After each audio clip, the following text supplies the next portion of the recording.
Hi hello welcome to my channel. ಯಾರೆಲ್ಲ ಭಾಗ 1 ನೋಡಿಲ್ಲ ಈ ಕೂಡಲೇ ನೋಡಿ, ತುಂಬ ಇಂಟ್ರೆಸ್ಟಿಂಗ್ ಆಗಿದೆ. ಲವ್ ಸ್ಟೋರಿ ಭಾಗ 2.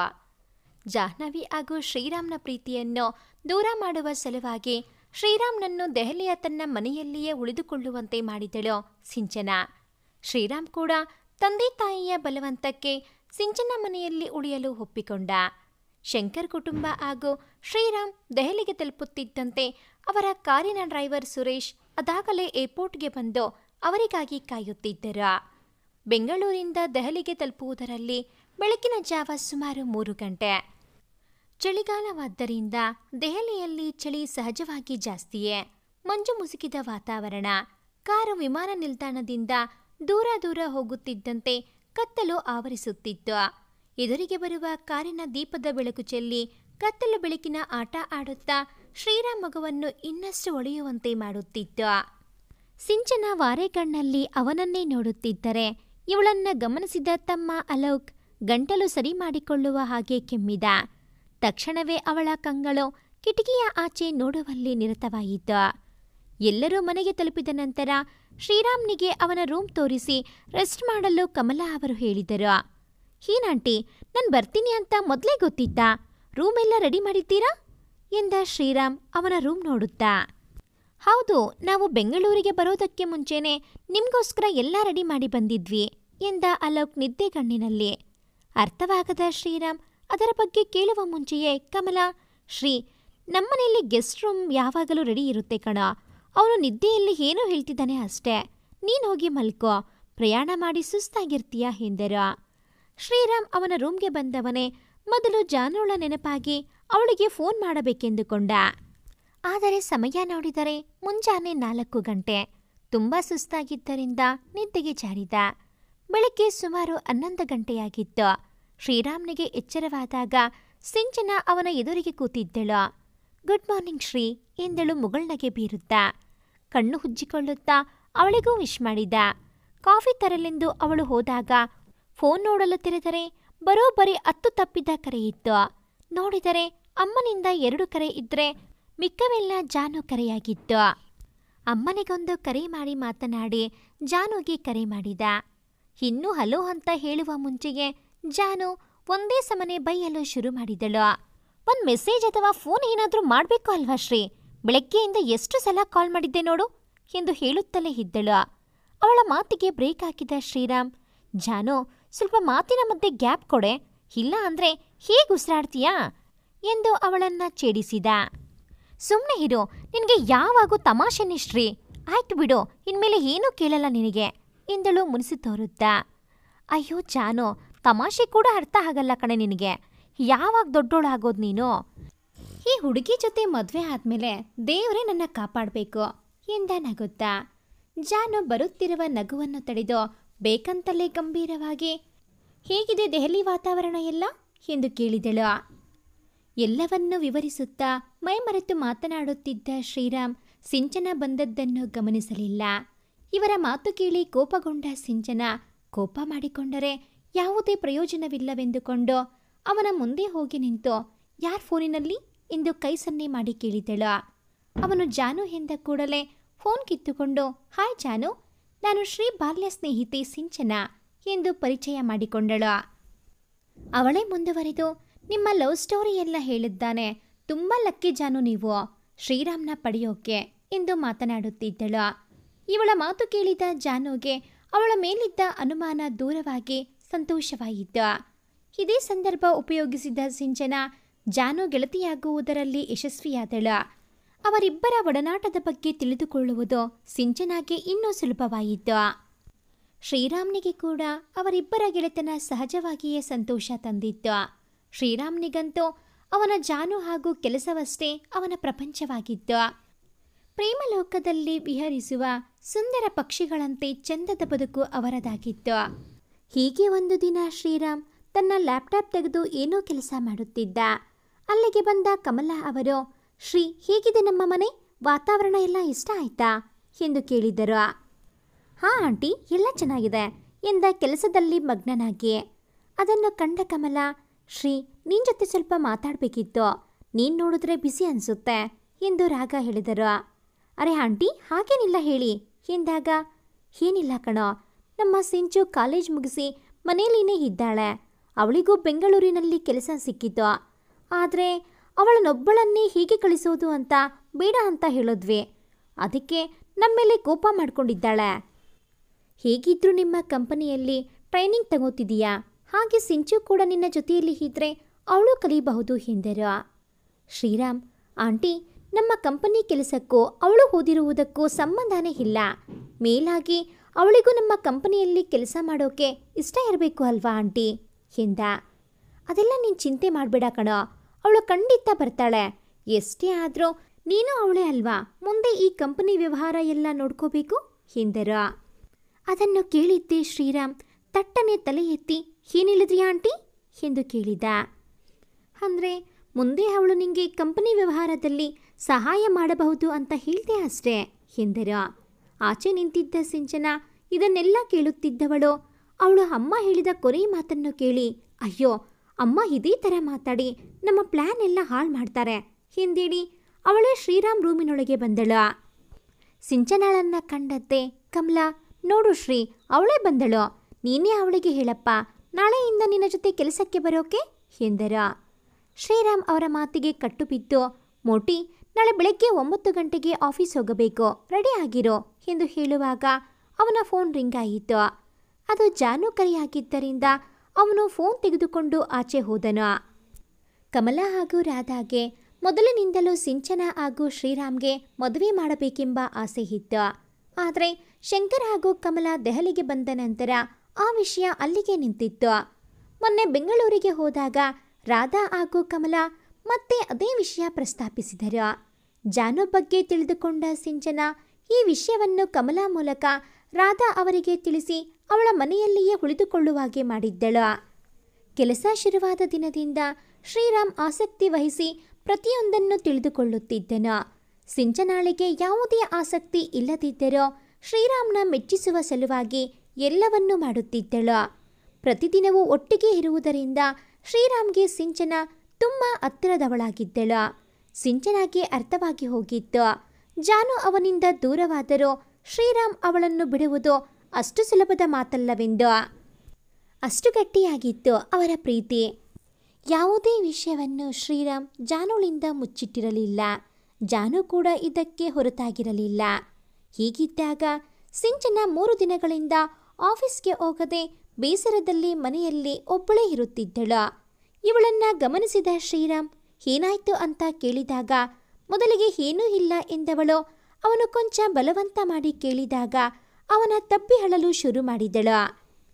ಗಾಬರಿಯಾದ ಶ್ರೀರಾಮ್ ಏನಾಯ್ತು ಎಂದು ಪದೇ ಪದೇ ಕೇಳುತ್ತಲೇ ಇದ್ದ.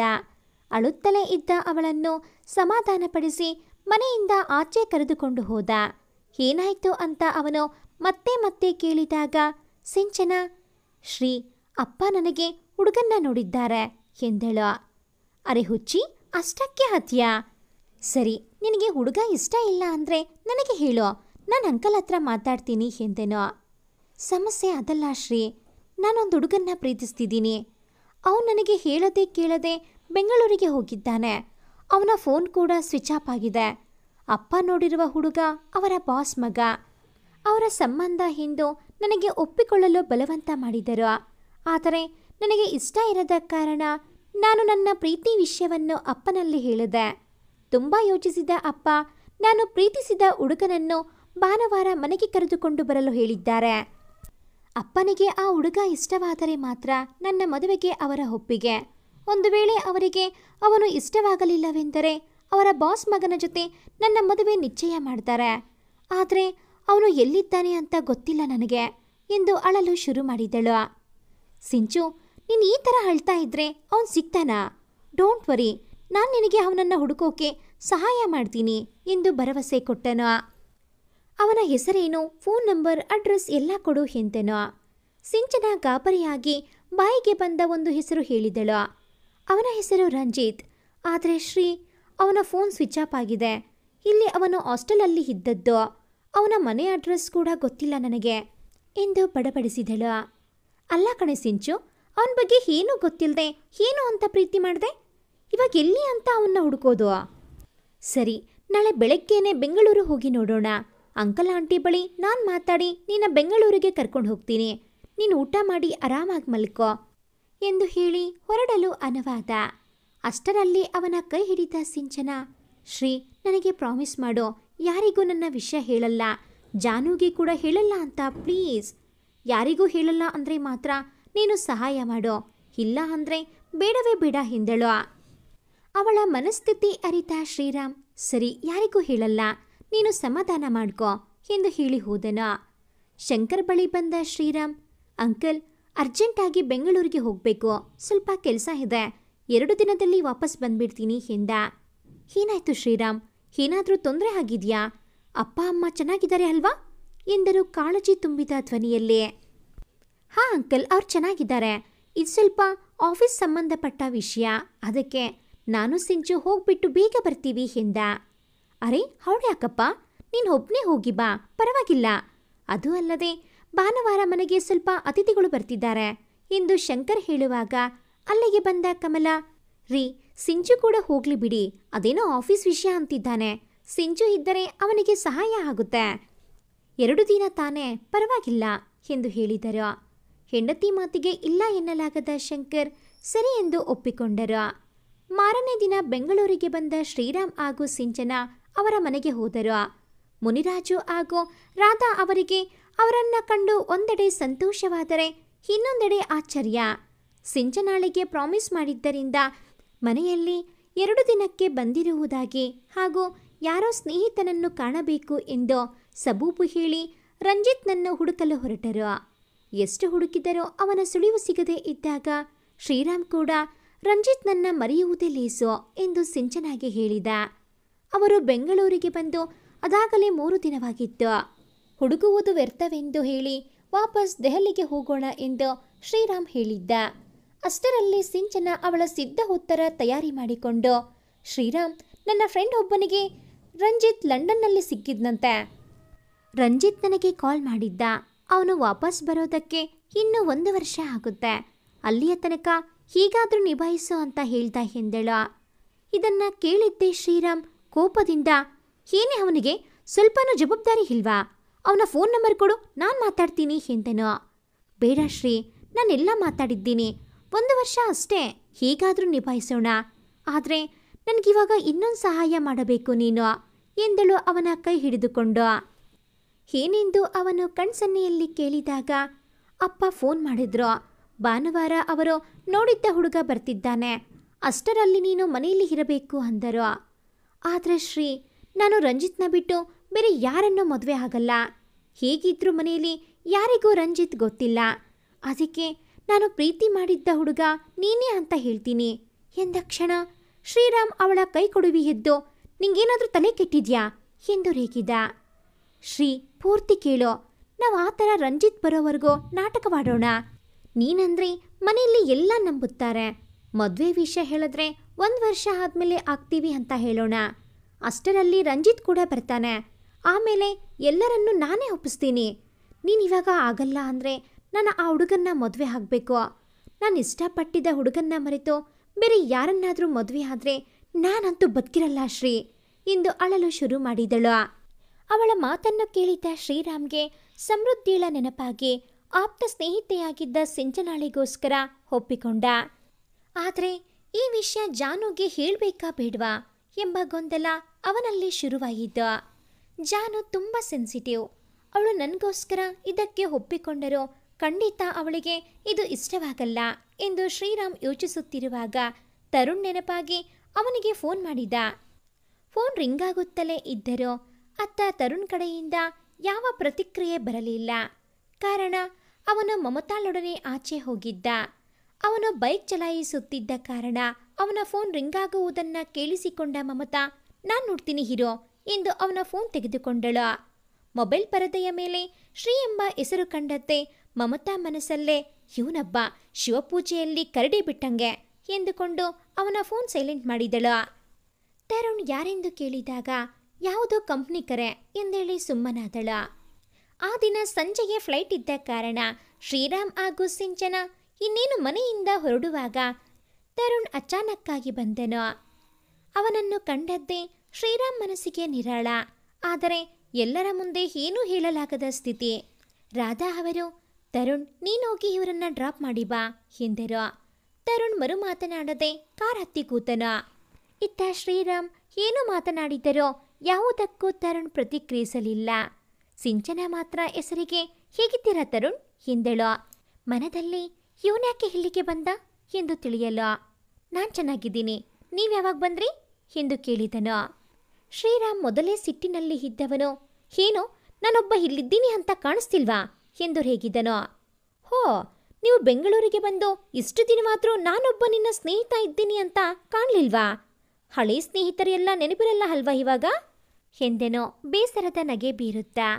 ಶ್ರೀರಾಮ್ ನಡೆದ ಸಂಗತಿ ಹೇಳಲು ಮುಂದಾದಾಗ ಸಿಂಚನ ಅಲ್ಲೇ ಇರುವುದು ನೆನಪಾಗಿ ಏನೂ ಹೇಳದೆ ಸುಮ್ಮನಾದನು.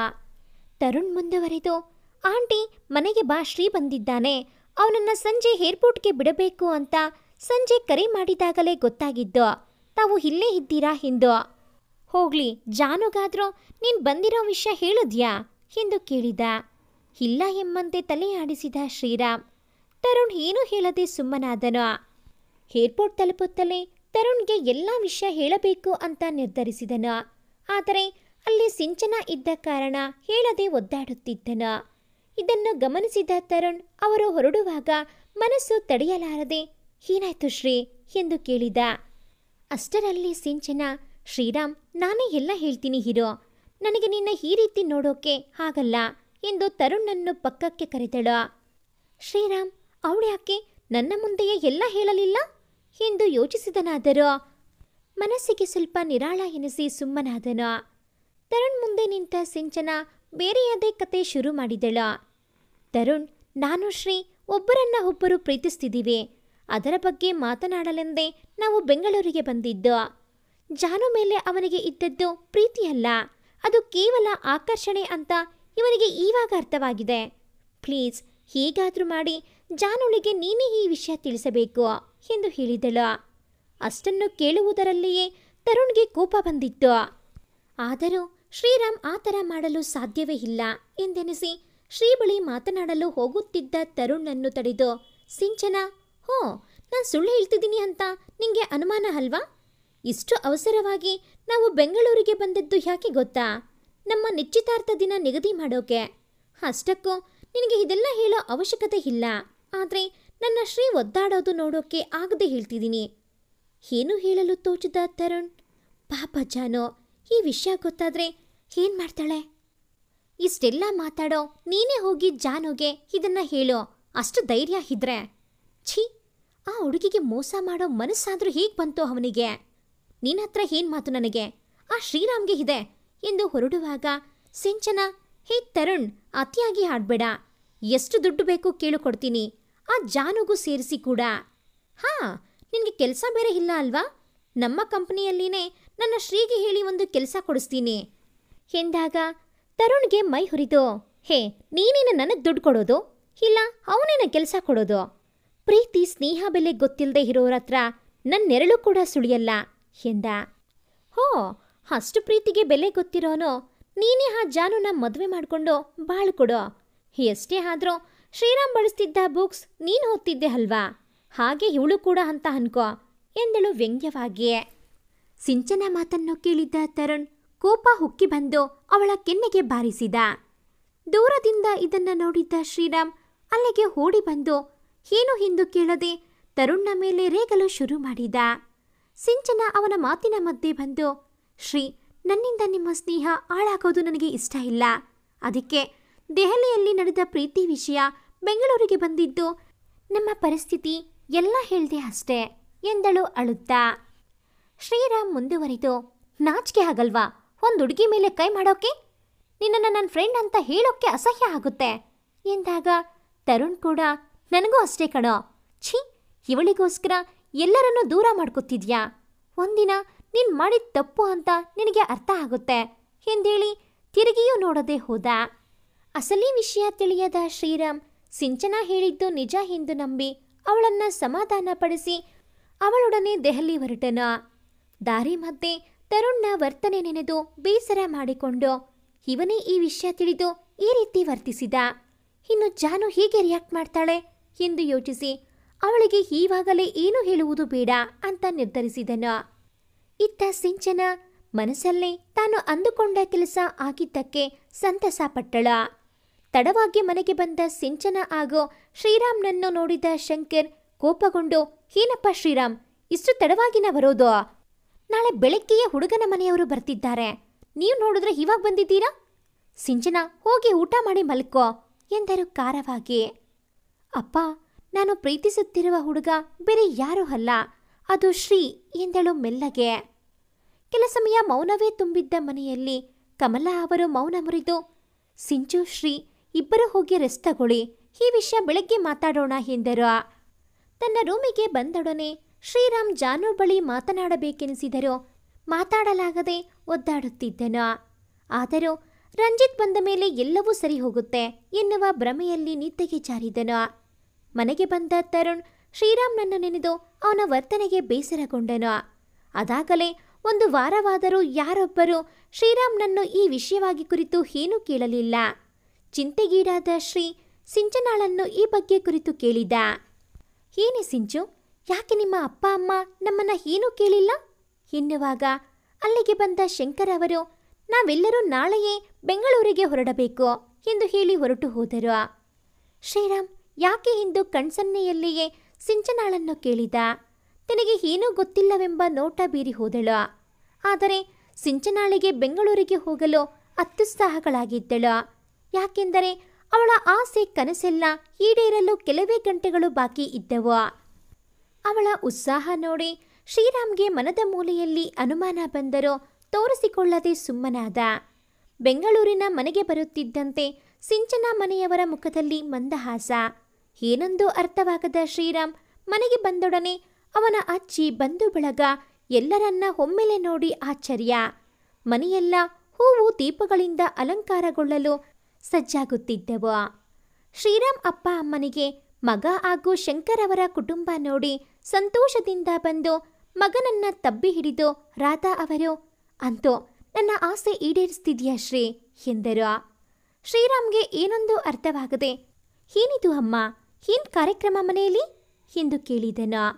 ಅದನ್ನ ಕೇಳಿಸಿಕೊಂಡ ಶ್ರೀರಾಮ್ನ ಅಜ್ಜಿ, ಏನು ನಾಳೆ ನಿನ್ನ ನಿಶ್ಚಿತಾರ್ಥ ಇಟ್ಕೊಂಡು ಇವಾಗ ಬರ್ತಿದ್ಯಾ?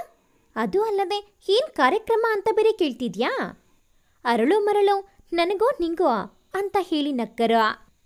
ನಿಶ್ಚಿತಾರ್ಥ ಎಂಬ ಪದ ಕೇಳಿಯೇ ಶ್ರೀರಾಮ್ ನಿಂತಲ್ಲೇ ದಂಗಾಗಿ ಹೋದ. ಸಿಂಚನ ಬೆವರಲು ಶುರು ಮಾಡಿದಳು. ಎಲ್ಲಿ ಶ್ರೀರಾಮ್ ಹೇಗೆ ಪ್ರತಿಕ್ರಿಯಿಸುತ್ತಾನೆ ಎಂದು ಯೋಚಿಸಿ. ಮರುದಿನದ ನಿಶ್ಚಿತಾರ್ಥ ಕಾರ್ಯಕ್ರಮಕ್ಕೆ ಕೆಲಸಗಳು ಶುರುವಾಗಿದ್ದವು. ಇವೆಲ್ಲವನ್ನು ನೋಡಿ ಏನು ಮಾಡಬೇಕೆಂದು ತಿಳಿಯದೆ ಅಲ್ಲಿಂದ ಸೀದಾ ತನ್ನ ರೂಮಿಗೆ ಹೋದನು. ಅವನನ್ನೇ ಹಿಂಬಾಲಿಸುತ್ತಾ ಸಿಂಚನ ಅವನ ರೂಮಿಗೆ ಹೋದಳು.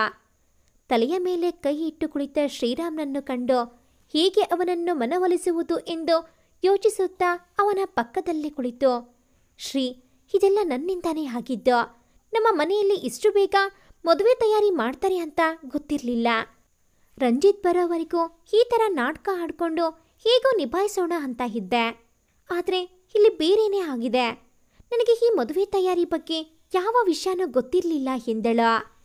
ಅವಳ ಯಾವ ಮಾತಿಗೂ ಪ್ರತಿಕ್ರಿಯಿಸದೆ ಸುಮ್ಮನೆ ಕೂತಿದ್ದ ಶ್ರೀರಾಮ್ನನ್ನು ನೋಡಿ, ನನ್ನ ಪ್ರೀತಿಗೋಸ್ಕರ ನಿನ್ನ ಪ್ರೀತಿ ಬಲಿಯಾಗೋದು ಬೇಡ. ನನಗೆ ಗೊತ್ತು ನೀನು ಜಾನುನ ಎಷ್ಟು ಪ್ರೀತಿಸ್ತೀಯಾ ಅಂತ. ನೀನು ಹೋಗ್ಬಿಡು ಇಲ್ಲಿಂದ. ಈ ಮದುವೆ ನಿಂತರೆ ಅಪ್ಪ ಅಮ್ಮನಿಗೆ ನೋವಾಗುತ್ತೆ, ಆದರೆ ಆಮೇಲೆ ಅವರು ಸರಿ ಹೋಗ್ತಾರೆ. ನನ್ನ ಬಗ್ಗೆ ಏನೂ ಯೋಚನೆ ಮಾಡಬೇಡ ಎಂದು ನಾಟಕವಾಡಿದಳು. ಸಿಂಚನ ಹೇಳಿದ್ದು ಸರಿ ಎಂದೆನಿಸಿ ಶ್ರೀರಾಮ್ ರಾತ್ರಿಯೇ ಮನೆ ಬಿಡಲು ನಿರ್ಧರಿಸಿ ರೂಮಿನಿಂದ ಆಚೆ ಬಂದ. ರಾಧಾ ಹಾಗೂ ಕಮಲಾಗೆ ಎಲ್ಲ ವಿಷಯಗಳು ಮೊದಲೇ ತಿಳಿದಿದ್ದರಿಂದ ಆತುರವಾಗಿ ನಿಶ್ಚಿತಾರ್ಥ ಕಾರ್ಯಕ್ರಮ ಏರ್ಪಡಿಸಿದರು. ರಾಧಾ ಅವರಿಗೆ ತನ್ನ ಮಗ ಮತ್ತೆ ಪ್ರೀತಿ ಪ್ರೇಮ ಎಂದು ಮನಸ್ಸು ಕೆಡಿಸಿಕೊಂಡು ಜೀವನ ಹಾಳು ಮಾಡಿಕೊಳ್ಳುವನೆಂಬ ಭಯ. ಸಿಂಚನಾಳಿಂದ ಜಾನು ವಿಷಯ ತಿಳಿದ ನಂತರ ಚಿಂತೆಗೊಳಗಾಗಿದ್ದರು. ಅದೇ ಸಮಯಕ್ಕೆ ಕಮಲ ಸಿಂಚನಾನ ಸೊಸೆ ಮಾಡಿಕೊಳ್ಳಲು ಸೂಚಿಸಿದಾಗ ಅದೇ ಸರಿ ಎನಿಸಿ ಸಿಂಚನ ಹೇಳಿದ ಹಾಗೆ ಮಾಡಿದ್ದರು. ನಿಶ್ಚಿತಾರ್ಥದ ಹಿಂದೆಯೇ ರಾಧಾ ಅವರ ಆರೋಗ್ಯದ ನೆಪ ಒಡ್ಡಿ ಮದುವೆಯೂ ಮಾಡಿಸುವುದಾಗಿ ಯೋಚಿಸಿದ್ದರು. ಈ ವಿಷಯ ಮುನಿರಾಜು ಅಥವಾ ಶಂಕರ್ ಇಬ್ಬರಿಗೂ ತಿಳಿದಿರಲಿಲ್ಲ. ಆದರೆ ಸಿಂಚನ ಶ್ರೀರಾಮ್ ಜೊತೆ ಮಾತನಾಡುತ್ತಿದ್ದನ್ನ ಕೇಳಿಸಿಕೊಂಡ ಕಮಲ, ಅಯ್ಯೋ ಇವಳಿಗೇನಾಯ್ತೋ, ಎಲ್ಲ ಸರಿ ಆಗೋ ಟೈಮ್ನಲ್ಲಿ ಈ ಥರ ಅವನಿಗೆ ಹೇಳ್ಕೊಡ್ತಿದ್ದಾಳೆ. ಇವಳನ್ನ ಹೀಗೆ ಬಿಟ್ಟರೆ ಅಷ್ಟೇ ನಮ್ಮ ಪ್ಲಾನ್ ಎಲ್ಲ ಹಾಳಾಗುತ್ತೆ ಎಂದು ಶ್ರೀರಾಮ್ ರೂಮಿನೊಳಗೆ ಹೋಗಲು ಬಂದಾಗ ಅವನೇ ಎದುರಾದ. ಅವನ ಹಿಂದೆಯೇ ಬಂದ ಸಿಂಚನಾಳ ಕೆನ್ನೆಗೆ 2 ಬಾರಿಸಿದರು. ಯಾರೇ ಅದು ರಂಜಿತ್? ನಮ್ಮತ್ರ ಯಾಕೆ ಈ ಥರ ಸುಳ್ಳಿನ ಕತೆ ಹೇಳಿದ್ದು? ನೀವಿಬ್ಬರೂ ಮಾತಾಡಿದ್ದು ಎಲ್ಲ ಕೇಳಿಸಿಕೊಂಡೆ ಹಿಂದೇಳಿ ಶ್ರೀರಾಮ್ ಕಡೆ ತಿರುಗಿ, ಅವಳಿಗಂತೂ ಬುದ್ಧಿ ಇಲ್ಲ, ಅವಳೇನೋ ಕೇಳಿದ್ಲು ಅಂತ ನೀನು ಅವಳ ಮಾತಿಗೆ ಒಪ್ಕೊಂಡು ಈ ಥರ ಮಾಡಿದ್ದು ಸರಿನಾ ಶ್ರೀರಾಮ್? ನೀವಿಬ್ಬರೂ ಸೇರಿ ನಮ್ಮ 2 ಮನೆ ಮರ್ಯಾದೆ ಎಲ್ಲ ಮಣ್ಣು ಪಾಲು ಮಾಡಿದ್ರಿ. ನಾಳೆ ಎಲ್ಲರಿಗೂ ಏನು ಉತ್ತರ ಕೊಡೋದು? ನಿಮ್ಮ ಅಪ್ಪನಿಗೆ ಈ ವಿಷಯ ಗೊತ್ತಾದ್ರೆ ಅವರು ಎದೆ ಹೊಡ್ಕೊಂಡು ಸತ್ತೇ ಹೋಗ್ತಾರೆ ಎಂದು ಗೋಳಾಡಿದರು. ಸಿಂಚನ ಏನೋ ಹೇಳಲು ಮುಂದಾದಾಗ ಇನ್ನೂ 2 ಬಾರಿಸಿ, ಶ್ರೀರಾಮ್, ನಿಮ್ಮ ಅಪ್ಪ ಅಮ್ಮನಿಗೆ ಇವಾಗಲೇ ವಿಷಯ ತಿಳಿಸಿ ಹೊರಡ್ತೀವಿ. ಬೆಳಗ್ಗೆ ಎಲ್ಲರ ಮುಂದೆ ಅವಮಾನ ಆಗೋದಕ್ಕಿಂತ ಇದು ವಾಸಿ ಎಂದು ಹೇಳುವಾಗ ಅಚಾನಕ್ಕಾಗಿ ರಾಧಾ ಅವರು ಬಂದರು. ರಾಧಾ ಅವರಿಗೆ ಕಮಲ ಎಲ್ಲ ವಿಷಯವನ್ನು ಹೇಳುವ ಥರ ನಾಟಕವಾಡಿ ಶ್ರೀರಾಮ್ನನ್ನು ಹೇಗಾದರೂ ತಡಿ ಎಂದು ಮೆಲ್ಲಗೆ ಪಿಸಿಗುಟ್ಟರು. ರಾಧಾ ಶ್ರೀರಾಮ್ ಬಳಿ ಬಂದು ಮಾತನಾಡಲು ಶುರು ಮಾಡುವಾಗ, ಅಮ್ಮ, ನಾನು ಬೇರೆ ಹುಡುಗಿನ ಪ್ರೀತಿಸ್ತಿದ್ದೀನಿ, ಈ ಮದುವೆ ನನಗೆ ಇಷ್ಟ ಇಲ್ಲ, ನೀನೇ ಹೀಗಾದರೂ ನಿಲ್ಲಿಸು ಎಂದು ಕೇಳಿಕೊಂಡ. ಅಲ್ಲೋ, ಇವಾಗ ಈ ವಿಷಯ ಹೇಳಿದ್ರೆ ಏನ್ ಮಾಡೋದು? ಮನೆಯಲ್ಲಿ ಎಲ್ಲ ನೆಂಟರು ಇದ್ದಾರೆ, ಅವರ ಮುಂದೆ ನಮ್ಮ ಮರ್ಯಾದೆ ತೆಗಿಬೇಡ ಎಂದು ಅಳಲು ಶುರುವಿಟ್ಟರು. ನನ್ನ ಹೇಳಿ ಕೇಳಿ ನಿಶ್ಚಿತಾರ್ಥ ಇಟ್ಕೊಂಡ್ರಾ? ಇಲ್ಲ ತಾನೇ? ಅದು ಅಲ್ಲದೆ ಸಿಂಚುಗೆ ಕೂಡ ಈ ಮದುವೆ ಇಷ್ಟ ಇಲ್ಲ, ನೀನೇ ಹೇಳು ಸಿಂಚು ಎಂದು ಅವಳ ಮುಖ ನೋಡಿದ. ಅಷ್ಟರಲ್ಲಿ ಕಮಲ, ಸರಿನಪ್ಪ, ನಿಮ್ಮಿಬ್ಬರಿಗೂ ಹೇಗೂ ಇಷ್ಟ ಇಲ್ಲ ಅಲ್ವಾ, ಸುಮ್ಮನೆ ನಾಮಕಾವಸ್ಥೆಗೆ ಈ ಕಾರ್ಯಕ್ರಮ ಮಾಡೋಣ. ಆಮೇಲೆ ಆ ಹುಡುಗ ಬಂದ್ಮೇಲೆ ನಾನು ಹೇಗಾದರೂ ಮಾಡಿ ನಮ್ಮ ಯಜಮಾನ್ರನ್ನ ಆ ಹುಡುಗನ ಜೊತೆಗೆ ಮದುವೆಗೆ ಒಪ್ಪಿಸ್ತೀನಿ. ರಾಧಾ ಕೂಡ ಧ್ವನಿ ಜೋಡಿಸಿ, ಹೌದು ಕಣೋ, ಆಮೇಲೆ ಏನೋ ನೆಪ ಹೇಳಿ ಕ್ಯಾನ್ಸಲ್ ಮಾಡಿ ನೀನು ಇಷ್ಟಪಟ್ಟ ಹುಡುಗಿ ಜೊತೆನೆ ಮದುವೆ ಮಾಡ್ತೀವಿ. ಆದರೆ ಇವಾಗ ಸುಮ್ಮನೆ ಇದ್ದು ನಮ್ಮ ಮರ್ಯಾದೆ ಉಳಿಸೋ ಎಂದು ಕಣ್ಣೀರು ಇಟ್ಟರು. ಯೋಚನೆಯಲ್ಲಿ ಮುಳುಗಿದ ಶ್ರೀರಾಮ್, ಹೇಗಿದ್ರೂ ಅಮ್ಮ ಒಪ್ಪಿದ್ದಾರೆ, ಅಪ್ಪನನ್ನು ಒಪ್ಪಿಸಿ ಜಾನುಳನ್ನು ಮದುವೆ ಆಗಬಹುದು. ನಾಳೆ ಈ ಕಾರ್ಯಕ್ರಮ ಮುಗಿದ ತಕ್ಷಣ ಜಾನುಳನ್ನ ಭೇಟಿ ಮಾಡಿ ಎಲ್ಲ ಅವಳಿಗೆ ಹೇಳಬೇಕು ಎಂದು ಯೋಚಿಸಿ ಒಪ್ಪಿಕೊಂಡ. ರಾಧಾ ಹಾಗೂ ಕಮಲ ಅವರ ಕಣ್ಣೀರು ಹೊರಿಸಿಕೊಂಡು, ಸರಿ, ನಾಳೆ ಇದೆಲ್ಲ ಮುಗಿದ ಮೇಲೆ ಟೈಮ್ ನೋಡಿಕೊಂಡು ಅಪ್ಪನ ಹತ್ರ ಮಾತಾಡ್ತೀನಿ ಎಂದು ಭರವಸೆ ಕೊಟ್ಟರು. ಬೇಸರದಲ್ಲಿ ಶ್ರೀರಾಮ್ ಹೋಗಿ ಮಲಗಿಕೊಂಡ. ಆದರೆ ಅವನ ಹೆಣಿಕೆ ಸುಳ್ಳಾಗುತ್ತೆ ಎಂದು ಅವನು ತಿಳಿದಿರಲಿಲ್ಲ. ಬೆಳಗ್ಗೆಯೇ ನಿಶ್ಚಿತಾರ್ಥದ ಶಾಸ್ತ್ರಗಳು ಶುರುವಾಯಿತು.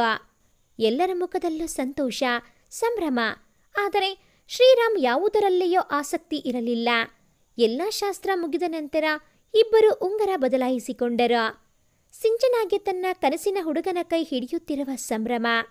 ಎಲ್ಲರೂ ಫೋಟೋ ತೆಗೆಸಿಕೊಳ್ಳುವುದರಲ್ಲಿ ಮಗ್ನರಾಗಿದ್ದರೆ ಶ್ರೀರಾಮ್ ದೂರದಿಂದ ಯಾರೋ ಅವನ ನೇರಕ್ಕೆ ನಡೆದು ಬರುವುದನ್ನು ಕಂಡ. ಯಾವುದೋ ಪರಿಚಿತ ಚಹರೆ. ಇನ್ನೂ ಸಮೀಪ ಆದಂತೆ ಅವನ ಊಹೆ ನಿಜವಾಯಿತು. ಆಕಾಶವೇ ತಲೆ ಮೇಲೆ ಕಳಿಚಿ ಬಂದಂಗಾಯಿತು. ಕ್ಷಣದಲ್ಲೇ ಅವನ ಎದುರಿಗೆ ಜಾನು ನಿಂತಿದ್ದಳು. ಅವಳನ್ನ ಕಂಡದ್ದೇ ಹಾರ ತೆಗೆದು ಶ್ರೀರಾಮ್ ಅವಳ ಬಳಿ ಓಡಿ ಬಂದ. ಜಾನು ಅಲ್ಲಿ ನಿಲ್ಲಲಾಗದೆ ಹೊರಗೆ ನಡೆದು ಬಂದಳು. ಅವಳ ಹಿಂದೆಯೇ ಬಂದ ಶ್ರೀರಾಮ್, ಜಾನು, ನನ್ನ ಮಾತು ಕೇಳೋ, ನೀನ್ ನೋಡ್ತಿರೋದು ನಿಜ ಅಲ್ಲ ಎಂದು ಹೇಳುತ್ತಿದ್ದರೂ ಅವಳು ಯಾವುದೇ ಭಾವನೆ ಇಲ್ಲದೆ ಅರೆಪ್ರಜ್ಞೆಯಲ್ಲಿ ನಡೆದು ಹೋಗುತ್ತಿದ್ದಳು. ಅವಳಿಗೆ ತನ್ನ ಕಣ್ಣನ್ನೇ ತಾನೇ ನಂಬಲಾಗಲಿಲ್ಲ. ಮನಸ್ಸು ಹೊಡೆದು ಚೂರಾಗಿತ್ತು. ಶ್ರೀರಾಮ್ ಮನೆ ಕೆಲಸದಾಕೆ ತರುಣ್ ತಾಯಿಗೆ ಅವರ ಯಜಮಾನರ ಮನೆಯಲ್ಲಿ ನಿಶ್ಚಿತಾರ್ಥ ಎಂದಾಗ ತರುಣ್ ತಾಯಿ ಅದರ ಬಗ್ಗೆ ತರುಣ್ಗೆ ಕೇಳಿದರು. ಮೊದಲೇ ಶ್ರೀರಾಮ್ ಮೇಲೆ ಸಿಟ್ಟಿನಲ್ಲಿದ್ದ ತರುಣ್ ಅದೇ ಕೋಪದಲ್ಲಿ ಮಮತಾ ಬಳಿ ಎಲ್ಲ ವಿಷಯವನ್ನ ಹೇಳಿದ್ದ. ಆದರೆ ಜಾನುಗೆ ಹೇಳಬೇಡ ಎಂದು ಎಷ್ಟು ಹೇಳಿದ್ದರೋ ಮಮತಾಗೆ ಜಾನು ಶ್ರೀರಾಮ್ ಬಗ್ಗೆ ಎಷ್ಟೆಲ್ಲ ಕನಸು ಕಂಡಿದ್ದಳು ಎಂದು ತಿಳಿದಿದ್ದು ಸುಮ್ಮನಿರಲಾಗಲಿಲ್ಲ.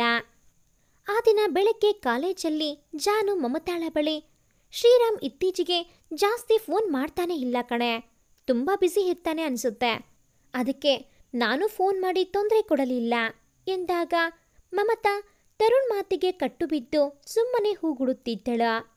ಈ ಸಲ ಶ್ರೀ ಬೆಂಗಳೂರಿಗೆ ಬಂದಮೇಲೆ ಅವನ ಡೆಲ್ಲಿಗೆ ವಾಪಸ್ ಕಳಿಸೋದೇ ಇಲ್ಲ, ಮನೆಯಲ್ಲಿ ಬೇಗ ಒಪ್ಪಿಸಿ ಮದುವೆ ಆಗ್ಬಿಡ್ತೀವಿ ಎಂದಳು ಖುಷಿ ತುಂಬಿದ ಧ್ವನಿಯಿಂದ. ಅವಳ ಮಾತು ಕೇಳುತ್ತಿದ್ದ ಮಮತಾ, ಜಾನು ಪ್ಲೀಸ್ ಕಣೆ, ಅವನನ್ನ ಮರೆತು ಬಿಡು ಎಂದು ಹೇಳಿ ಹೊರಡಲು ಅನುವಾದಳು. ಹೇ ಮಮತಾ ನಿಲ್ಲು, ಏನಾಯ್ತು? ಹೋ, ನಿನಗೆ ಶ್ರೀ ಅಂದ್ರೆ ಇಷ್ಟ ಇಲ್ಲ ಅಲ್ವಾ? ಸರಿ, ಅವನ ಬಗ್ಗೆ ನಿನ್ ಮುಂದೆ ಮಾತಾಡಲ್ಲ, ಖುಷಿನಾ? ಜಾನು, ನಾನು ಹೇಳೋದನ್ನ ಸರಿಯಾಗಿ ಕೇಳಿಸ್ಕೊ. ನೀನು ಅವನನ್ನ ಮರೀದೆ ಬೇರೆ ದಾರಿ ಇಲ್ಲ. ಯಾಕಂದ್ರೆ ಇವತ್ತು ಅವನ ನಿಶ್ಚಿತಾರ್ಥ ಎಂದು ಎಲ್ಲ ವಿಷಯವನ್ನು ಹೇಳಿದಳು. ಜಾನು, ನೀನು ಹೇಳ್ತಿರೋದೆಲ್ಲ ಸುಳ್ಳು ಎಂದೇಳಿ ಆಟೋ ಹಿಡಿದು ಶ್ರೀರಾಮ್ ಮನೆಗೆ ಬಂದಳು. ಮಮತಾ ಗಾಬರಿಯಿಂದ ತರುಣ್ಗೆ ಫೋನ್ ಮಾಡಿ ಶ್ರೀರಾಮ್ ಮನೆಯ ಬಳಿ ಹೋದರು. ಜಾನು ಹೊರಗೆ ಬಂದಾಗ ಅವಳಿಗಾಗಿ ಹುಡುಕುತ್ತಾ ಓಡಿ ಬಂದ ಮಮತಾ ಹಾಗೂ ತರುಣ್ಣನ್ನು ನೋಡಿ ಅಲ್ಲೇ ಕೆಳಗೆ ಕುಸಿದು ಬಿದ್ದಳು. ಮಮತಾ ಅವಳನ್ನ ತಬ್ಬಿ ಸಮಾಧಾನ ಮಾಡಲು ಮುಂದಾದಳು. ಆಗ ಶ್ರೀರಾಮ್, ತರುಣ್ ನೋಡೋ, ನೀನಾದ್ರೂ ಅವಳಿಗೆ ನಿಜ ಹೇಳೋ ಎಂದಾಗ ಅವನಿಗೆ ಅಲ್ಲೇ ನಿಲ್ಲೋ ಎಂದು ಕೈ ತೋರಿಸಿದ ತರುಣ್, ಮಮತಾ ಜಾನುನ ಕರ್ಕೋ, ಅವಳನ್ನ ನಿಮ್ಮ ಮನೆಗೆ ಕರೆದುಕೊಂಡು ಹೋಗೋಣ ಎಂದು ಅವಳಿಗೆ ನೀರು ತರಲು ಹೋದ. ಶ್ರೀರಾಮ್ ತರುಣ್ ಕೈ ಹಿಡಿದು, ಹೇ ನೀನು ಯಾಕೋ ಈ ಥರ ಆಡ್ತಿದ್ಯಾ? ನಿನಗೆ ಎಲ್ಲ ಗೊತ್ತು ಅಲ್ವಾ? ನಿಜ ಏನು ಅಂತ ಹೇಳು ಅವಳಿಗೆ ಎಂದ. ಆಗ ತರುಣ್, ಕೈ ತೆಗಿ, ಸುಮ್ಮನೆ ಹೋಗು ಇಲ್ಲಿಂದ, ಇಲ್ಲ ಅಂದ್ರೆ ಬೇರೆನೇ ನಡೆಯುತ್ತೆ ಇಲ್ಲಿ. ಅಷ್ಟರಲ್ಲಾಗಲೇ ಸಿಂಚು ಹಾಗೂ ಮನೆಯವರೆಲ್ಲ ಆಚೆ ಬಂದು ನಿಂತಿದ್ದರು. ಏನೂ ಆಗುತ್ತೆ? ಏನು ಎಲ್ಲರೂ ನನ್ನ ಆಟದ ಗೊಂಬೆ ಅನ್ಕೊಂಡಿದ್ದೀರಾ ಎಂದು ಕೂಗಾಡುತ್ತಾ ಸಿಂಚನಾಳನ್ನ ಕಂಡಿದ್ದೆ. ಸಿಂಚನಾ ಬಾ ಇಲ್ಲಿ, ನೀನವತ್ತು ತರುಣ್ ಹತ್ರ ಏನ್ ಹೇಳ್ದೆ ಅದನ್ನೇ ಜಾನು ಹತ್ರ ಕೂಡ ಹೇಳೋ ಎಂದಾಗ ಸಿಂಚನಾ ಏನೂ ಗೊತ್ತಿಲ್ಲದಾಗೆ ನಿಂತಳು. ಆಗ ತರುಣ್, ಹೋ, ನಿಮ್ಮಿಬ್ಬರ ಲವ್ ಸ್ಟೋರಿನ ನಾನ್ ಕೇಳಿಸಿಕೊಂಡಿದ್ದಲ್ಲದೆ ಇವಾಗ ಜಾನು ಕೂಡ ಕೇಳಿಸ್ಕೋಬೇಕಾ? ಛೀ, ನೀವೆಲ್ಲ ಯಾಕ್ರೋ ಲವ್ ಅಂತ ಹೇಳಿ ಮೋಸ ಮಾಡ್ತೀರಾ ಎಂದಾಗ ಶ್ರೀರಾಮ್ಗೆ ಸಿಡಿಲು ಬಡಿದ ಅನುಭವ. ಇದನ್ನೆಲ್ಲ ನೋಡುತ್ತಿದ್ದ ಮುನಿರಾಜು ಅವರಿಗೆ ತನ್ನ ಮಗನ ಈ ಹುಚ್ಚು ವರ್ತನೆಯಿಂದ ಸಿಟ್ಟಿಗೆದ್ದು ಶ್ರೀರಾಮ್ ಕೆನ್ನೆಗೆ ಬಾರಿಸಿದರು. ತರುಣ್ ಮಮತಾ ಜಾನುಳನ್ನು ಮನೆಗೆ ಕರೆದುಕೊಂಡು ಹೋದರೆ ಇವರೆಲ್ಲ ಒಳಗೆ ಹೋದರು. ಶ್ರೀರಾಮ್ಗೆ ಅವತ್ತು ಏರ್ಪೋರ್ಟ್ನಲ್ಲಿ ತರುಣ್ ಯಾಕೆ ಸಿಂಚನಾಗೆ ಹೊಡೆದ ಎಂದು ಇವಾಗ ಅರ್ಥವಾಯಿತು. ಅವನಿಗೆ ಅರ್ಥವಾಗುವುದರೊಳಗೆ ಎಲ್ಲವೂ ಮುಗಿದು ಹೋಗಿತ್ತು. ಶ್ರೀರಾಮ್ ಅದೇ ಕೊನೆಯ ದಿನ ಜಾನುಳನ್ನು ನೋಡಿದ್ದು. ಇಲ್ಲಿಯವರೆಗೂ ಜಾನು ಹಾಗೂ ಶ್ರೀರಾಮ್ ತಮ್ಮ ಜೀವನದಲ್ಲಿ ನಡೆದ ಘಟನೆಗಳನ್ನು ನೆನಪಿಸಿಕೊಂಡಿದ್ದು. ಪುನಃ 4 ವರ್ಷಗಳ ನಂತರ ಜಾನು ಹಾಗೂ ಶ್ರೀರಾಮ್ ಈ ದಿನ ಆಫೀಸ್ನಲ್ಲಿ ಭೇಟಿಯಾದದ್ದು. ಶ್ರೀರಾಮ್ಗೆ ತನಗೆ ಆದ ಮೋಸದ ಬಗ್ಗೆ ತಿಳಿದು ಜಾನು ಮನವೊಲಿಸಲು ಪ್ರಯತ್ನಿಸಲಿಲ್ವಾ? ತರುಣ್ ಹಾಗೂ ಶ್ರೀರಾಮ್ನ ಅಷ್ಟು ವರ್ಷದ ಸ್ನೇಹ ಮರೆತು ಬಿದ್ದ. ಇಷ್ಟೆಲ್ಲ ಆದ್ಮೇಲೆ ಶ್ರೀರಾಮ್ ಹಾಗೂ ಸಿಂಚನಾ ಮದುವೆ ನಡೀತಾ? ಆ ದಿನ ನಿಶ್ಚಿತಾರ್ಥದ ನಂತರ ಮನೆಯವರ ಪ್ರತಿಕ್ರಿಯೆ ಏನಾಗಿತ್ತು? ಇವೆಲ್ಲದಕ್ಕೂ ಮುಂದಿನ ಭಾಗಗಳಲ್ಲಿ ನಿಮಗೆ ಉತ್ತರ ಸಿಗುತ್ತದೆ. ರಾತ್ರಿಯೆಲ್ಲ ಹಳೆ ನೆನಪುಗಳಲ್ಲೇ ಮುಳುಗಿದ್ದ ಜಾನು ಸರಿಯಾಗಿ ನಿದ್ದೆ ಮಾಡಿರಲಿಲ್ಲ. ಆಫೀಸ್ಗೆ ಹೋಗುವ ಮನಸ್ಸಾಗದೆ ರಜೆ ಹಾಕಿ ಮನೆಯಲ್ಲೇ ಮಲಗಿದ್ದಳು. ಇತ್ತ ಹೊಸ ಪ್ರಾಜೆಕ್ಟ್ ಶುರುವಾದ್ದರಿಂದ ಶ್ರೀರಾಮ್ ತುಸು ಬೇಗನೆ ಆಫೀಸ್ಗೆ ಬಂದಿರುತ್ತಾನೆ. ಒಳಗೆ ಬಂದಿದ್ದೇ ಮ್ಯಾನೇಜರ್ ಆದ ಮಹೇಶ್ನನ್ನು ಭೇಟಿ ಮಾಡಿ ಅವನ ಟೀಮ್ನಲ್ಲಿ ಎಷ್ಟು ಜನ ಬೇಕೋ, ಎಷ್ಟು ವರ್ಷದ ಕೆಲಸದ ಅನುಭವವಿರಬೇಕು ಎಂದೆಲ್ಲ ವಿವರ ಹೇಳಿ ಅವನ ಕ್ಯಾಬಿನ್ಗೆ ಹೋದನು. ಆಫೀಸ್ ಬಂದಾಗಿನಿಂದ ಅವನ ಕಂಗಳು ಜಾನುಳನ್ನೇ ಹುಡುಕುತ್ತಿತ್ತು. ಹೇಗಾದರೂ ಮಾಡಿ ಜಾನುನ ಒಮ್ಮೆಯಾದರೂ ಭೇಟಿ ಮಾಡಿ ಮಾತನಾಡಬೇಕು ಎಂದುಕೊಳ್ಳುತ್ತಿದ್ದವನಿಗೆ ಅವಳು ಇಷ್ಟು ಹತ್ತಿರದಲ್ಲಿ ಸಿಕ್ಕಿರುವುದು ಹೇಳಲಾರದ ಸಂತೋಷ. ಆದರೆ ಜಾನು ಎಷ್ಟು ಬದಲಾಗಿದ್ದಾಳೆ, ಅವಳ ಜೀವನ ಎಷ್ಟು ಬದಲಾಗಿದೆ ಎಂದೆಲ್ಲ ತಿಳಿಯುವುದು ಅವಶ್ಯಕವಾಗಿತ್ತು. ಒಂದು ವೇಳೆ ನನ್ನ ನೋಡೋಕೆ ಇಷ್ಟ ಇಲ್ವೇ, ಕೆಲಸ ಏನಾದರೂ ತೊರೆದರೆ ಅನ್ನೋ ಭಯ ಕೂಡ ಅವನಲ್ಲಿ ಕಾಡುತ್ತಿತ್ತು. ಹಾಗಾಗಿ ಏನು ಮಾಡುವುದು ಎಂದು ಯೋಚನೆಯಲ್ಲಿ ಮುಳುಗಿದ್ದ. ಅಷ್ಟರಲ್ಲಿ ಮಹೇಶನಿಂದ ಒಂದು ಇಮೇಲ್ನಲ್ಲಿ ಅವನ ಟೀಮ್ಗೆ ಸೇರುವವರ ಹೆಸರಿನ ಪಟ್ಟಿ ಜೊತೆಗೆ ಅವರೊಡನೆ ಭೇಟಿ ಮಾಡಲು ಸಮಯ ಎಲ್ಲವೂ ನಿಗದಿಯಾಗಿತ್ತು. ಒಮ್ಮೆ ಕಣ್ಣಾಡಿಸಿದಾಗ ಅದರಲ್ಲಿ ಜಾನು ಹೆಸರು ಇಲ್ಲದಿರುವುದು ನೋಡಿ ಕೊಂಚ ಬೇಜಾರಾದರೂ ಸುಮ್ಮನೆಯಾದ. ಹೇಳಿದ್ದ ಸಮಯಕ್ಕೆ ಸರಿಯಾಗಿ ಶ್ರೀರಾಮ್ ಮೀಟಿಂಗ್ಗೆ ಹಾಜರಾದ. 13 ಜನರಿರುವ ಆ ಟೀಮ್ನಲ್ಲಿ ಎಲ್ಲರೂ 8 ರಿಂದ 9 ವರ್ಷ ಕೆಲಸದ ಅನುಭವ ಇರುವವರೇ, ಒಂದಿಬ್ಬರನ್ನು ಹೊರತುಪಡಿಸಿ. ಅದರಲ್ಲಿ ಜಾನುಳ ಸ್ನೇಹಿತೆ ಗೀತಾ ಕೂಡ ಇದ್ದಳು. ಶ್ರೀರಾಮ್ ತನ್ನ ಪ್ರಾಜೆಕ್ಟ್ ಬಗ್ಗೆ ವಿವರಣೆ ನೀಡಿ ಸ್ವಲ್ಪ ದಿನಗಳ ನಂತರ ವಾರಕ್ಕೆ 1 ದಿನ ಮಾತ್ರ ಆ ಆಫೀಸ್ಗೆ ಬರುವುದಾಗಿ ಹೇಳಿ ಉಳಿದೆಲ್ಲ ದಿನವೂ ತನ್ನ ಆಫೀಸ್ನಿಂದ ಕೆಲಸ ಮಾಡುವುದಾಗಿ ಹೇಳಿ ಹೊರಟ. ಅವನು ಹೊರಡುವಾಗ ಎದುರಿಗೆ ಬಂದ ಗೀತಾ ಹಾಯ್ ಸರ್ ಎಂದಳು. ಅರೆ ಸರ್ ಎಲ್ಲ ಯಾಕೆ, ಕಾಲ್ ಮಿ ಶ್ರೀರಾಮ್ ಎಂದಾಗ ಗೀತಾ ನಗುತ್ತಾ ಸರಿ ಎಂದಳು. ಅವಳ ಪರಿಚಯ ಮಾಡಿಕೊಂಡು ತಾನಿವಾಗ ಅವನದೇ ಟೀಮ್ನಲ್ಲಿ ಇರುವುದಾಗಿ ಹೇಳುತ್ತಿದ್ದಳು. ಶ್ರೀರಾಮ್ನಿಗೆ ಜಾನು ಎಲ್ಲೂ ಕಾಣದ ಕಾರಣ ಮನೆಗೆ ಹೊರಡುವ ತರಾತುರಿಯಲ್ಲಿದ್ದ. ಹಾಗಾಗಿ ನಾಳೆ ಮಾತಾಡ್ತೀನಿ ಗೀತಾ ಎಂದು ಹೇಳಿ ಹೊರಟ. ಮಾರನೇ ದಿನ ಆಫೀಸ್ಗೆ ಬಂದ ಜಾನು ಗಟ್ಟಿಯಾದ ನಿರ್ಧಾರ ಮಾಡಿ ಬಂದಿದ್ದಳು. ಎಂದೋ ನಡೆದ ಕತೆಗೆ ಅದಾಗಲೇ ಅಂತ್ಯ ಆಡಾಗಿದೆ. ಮತ್ತೆ ಅವನಿದ್ದರೂ ಇಲ್ಲದಿದ್ದರೂ ಯಾವುದೇ ವ್ಯತ್ಯಾಸವಾಗುವುದಿಲ್ಲ. ಅವನ ಅನುಪಸ್ಥಿತಿಯೇ ಕಾಡದ ನನಗೆ ಇನ್ನು ಅವನ ಇರುವಿಕೆ ಹೇಗೆ ಮುಖ್ಯವಾಗುತ್ತದೆ ಎಂದೆನಿಸಿ ದಿನ ಶುರು ಮಾಡಿದ್ದಳು. ಆದರೆ ಸತ್ಯವೇನೆಂದರೆ ಶ್ರೀರಾಮ್ನ ಅನುಪಸ್ಥಿತಿಗಿಂತ ಅವನ ನೆನಪುಗಳೇ ಹೆಚ್ಚಾಗಿ ಕಾಡಿದ್ದೆವು. ತುಸು ತಡವಾಗಿ ಬಂದ ಗೀತಾ ಜಾನುಳನ್ನು ಕಂಡು ಯಾಕೆ ನಿನ್ನೆ ಬಂದಿರಲಿಲ್ಲ, ಹುಷಾರಾಗಿದ್ಯಾ ಹೇಗೆ ಎಂದು ಕೇಳಿದಳು. ಇಲ್ಲ ಗೀತಾ, ಸ್ವಲ್ಪ ತಲೆನೋವಿತ್ತು, ಅದಕ್ಕೆ ಬರಲಿಲ್ಲ ಎಂದಳು ಮೆಲ್ಲಗೆ. ಜಾನು ಸಪ್ಪಗಿರುವುದನ್ನು ಕಂಡ ಗೀತಾ ಅವಳ ಚಿತ್ತವನ್ನು ಬೇರೆ ಕಡೆ ಹರಿಸಲು ಹೇ ನಿನ್ನೆ ಒಂದು ಒಳ್ಳೆ ಅವಕಾಶ ಮಿಸ್ ಮಾಡಿಕೊಂಡೆ ಕಣೆ. ಅದಕ್ಕೂ ಮುಂಚೆ ಇನ್ನೊಂದು ವಿಷಯ ಏನಂದ್ರೆ ಇವತ್ತಿಂದ ನನಗೆ ಬೇರೆ ಪ್ರಾಜೆಕ್ಟ್ನಲ್ಲಿ ಹಾಕಿದ್ದಾರೆ. ಇದನ್ನು ಕೇಳಿದ್ದೆ ಜಾನು. ಅರೆ ಈ ಕೆಲಸ ಮುಗಿದೆ, ಇನ್ನೊಂದು ಪ್ರಾಜೆಕ್ಟ್ ಹಾಕಿದಾರಾ, ಮತ್ತೆ ಇನ್ಮೇಲೆ ನಾನೊಬ್ಳೆ ಎಲ್ಲ ಕೆಲಸ ಮಾಡಬೇಕಾ ಎಂದು ರಾಗ ಹೇಳಿದಳು. ಅದೇ ಸಮಯಕ್ಕೆ ಅಲ್ಲಿಗೆ ಬಂದ ಮಹೇಶ್ ಅವರ ಮಾತು ಕೇಳಿಸಿಕೊಂಡು ಯಾಕೆ ಜಾನು, ಗೀತಾ ಒಬ್ಬರೇ ಇರೋದ ಟೀಮ್ನಲ್ಲಿ, ನಾವು ಇದ್ದೀವಿ, ನೀವೊಬ್ಬರೇ ಎಲ್ಲ ಮಾಡಬೇಕಿಲ್ಲ ಎಂದು ನಕ್ಕನು. ಅವನೇ ಮುಂದುವರೆದು ನಿನ್ನೆ ನೀವು ಕೂಡ ಬಂದಿದ್ರೆ ನಿಮ್ಮನ್ನು ಆ ಹೊಸ ಪ್ರಾಜೆಕ್ಟ್ಗೆ ಹಾಕ್ತಿದ್ದೆ, ಆದರೆ ನೀವಿವತ್ತು ಬರ್ತೀರಾ ಇಲ್ವಾ ಅಂತ ಗೊತ್ತಿರಲಿಲ್ಲ, ಅದಕ್ಕೆ ಗೀತಾನ ಮಾತ್ರ ಹಾಕಿದ್ದೀವಿ ಎಂದ. ಅದಕ್ಕೆ ಜಾನು ಪರವಾಗಿಲ್ಲ ಮಹೇಶ್ ಎಂದಷ್ಟೇ ಹೇಳಿ ಸುಮ್ಮನಾದಳು. ಮಹೇಶ್ ಮ್ಯಾನೇಜರ್ ಆದರೂ ಕೆಲಸದಲ್ಲಿ ಮಾತ್ರ ಸ್ಟ್ರಿಕ್ಟ್, ಆದರೆ ಸ್ವಭಾವತಃ ಒಳ್ಳೆ ಮನುಷ್ಯ. ಅವನಿಗೆ ಜಾನು ಬಂದ ಮೊದಲನೇ ದಿನದಿಂದಲೂ ಅವಳೆಂದರೆ ಒಂದು ಮಧುರವಾದ ಅನುಭವ, ಆದರೆ ಎಂದಿಗೂ ಅದನ್ನು ವ್ಯಕ್ತಪಡಿಸಿರಲಿಲ್ಲ. ಹೀಗಿರುವಾಗ ಅವಳ ಸಪ್ಪೆ ಮುಖ ನೋಡಿದ ಮೇಲೂ ಮಹೇಶ್ ಸುಮ್ಮನಿರಲಾರದೆ ಜಾನು, ನಾನೊಮ್ಮೆ ಆ ಹೊಸ ಪ್ರಾಜೆಕ್ಟ್ ಮ್ಯಾನೇಜರ್ ಹತ್ರ ಮಾತಾಡ್ತೀನಿ, ಅವರು ಸರಿ ಎಂದರೆ ನೀನು ಗೀತಾ ಒಟ್ಟಿಗೆ ಕೆಲಸ ಮಾಡಬಹುದು, ನಿನ್ನ ಜಾಗಕ್ಕೆ ಬೇರೆ ಯಾರನ್ನಾದರೂ ಹಾಕ್ತೀನಿ ಎಂದು ಹೇಳಿದಾಗ ಜಾನು ಮುಖದಲ್ಲಿ ತುಸು ಸಂತಸ ಕಂಡಿತು. ಅದನ್ನು ನೋಡಿದ ಮಹೇಶ್ ಹೀಗಾದರೂ ಮಾಡಿ ಶ್ರೀರಾಮ್ ಟೀಮ್ನಲ್ಲಿ ಜಾನುನ ಸೇರಿಸಬೇಕು ಎಂದು ಮನದಲ್ಲೇ ನಿರ್ಧಾರ ಮಾಡಿಕೊಂಡನು.